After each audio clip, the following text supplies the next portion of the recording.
Sveiki, vėžiukai. Ši savaitė yra nebloga. Na, dar gal ne tokia, apie kurią jūs svajojate, bet vis tiek yra viskas labai gerai. Bet pirmiausia, prašau, spauskite patinka, prenumeruokit ir spauskite stebėti Facebook'e, kur keliu pagrindinę informaciją. O kurie norite asmeninio konsultacijų, rašykite drąsiai į Messengerį, kadangi WhatsApp'as neveikia. Derinsim jums patogų laiką. Taigi, ko galite tikėtis šią savaitę? Pirmiausia, labai daug meilės reikalų.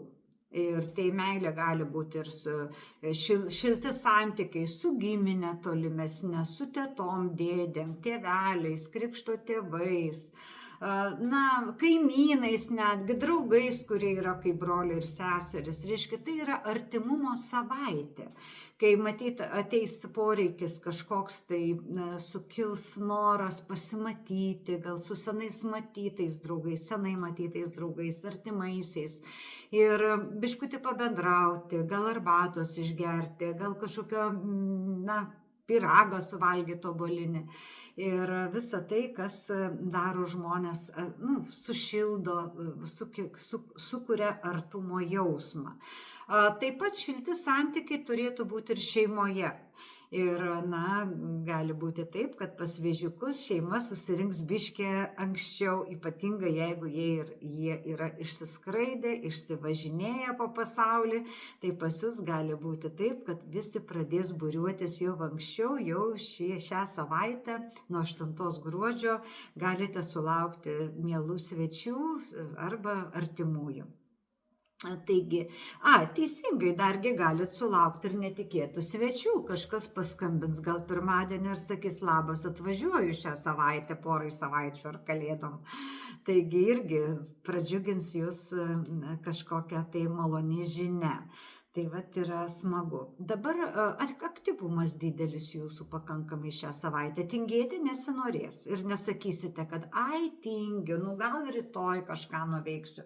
Nes norėsis dirbti, judėti. Įdomu tai, kad jūsų šią savaitę ir proto judrumas, ir fizinis judrumas bus abudu aktyvus. Taip, kad jūs tikrai pasiskirstykit gal ryte daugiau protinio darbo, vakare daugiau fizinio judėjimo.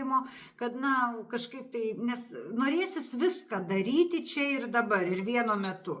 Taip, kad aš labai rekomenduoju per išeiginės, šeštadienis, sekmadienis dar susidarykite planą darbų, ką po ko darysit, net gal 3 valandas tą, 3 valandas aną ir kad tikrai viską spėtumėt, nes kartais irgi geras periodas, geras metas, bet besiblaškant tarpo ano 3 ir 4, žiūri, kad nieko ir nenuveikiai, nes biški ten pakrapštai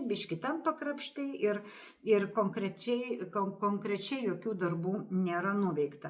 Tai vat pas jūs yra toks pavojus šią savaitę, kad, kaip sako, 9 amatai, 10 badas. Tai labai prašau susidėlioti į lentynėlės, kurią valandą, kurią dieną ir ką veikiate. Kaip sakiau, būsite ypatingai aktyvūs protinė prasme, reiškia mokslam, protiniai veiklai, darbui protinė prie rašomo stalo, prie kompiuterių ir taip pat negalėsite nusėdėti vietoj. Ir net galbūt nustebsite patys, kad per pietų pertrauką vietoj to, kad sėdėtumėte ir kaip kelmai, žinai, ten arbatą, pyragaičiai ar ten valgyti, norėsis per pietų pertrauką prasibėgti snieguotom miesto gatvėm ar kaime ten kažkur, kur jūs esate. Taigi, mielieji vėžiukai, būkit sveiki, laimingi, gyvenkite taikoje ir iki kitos savaitės ate.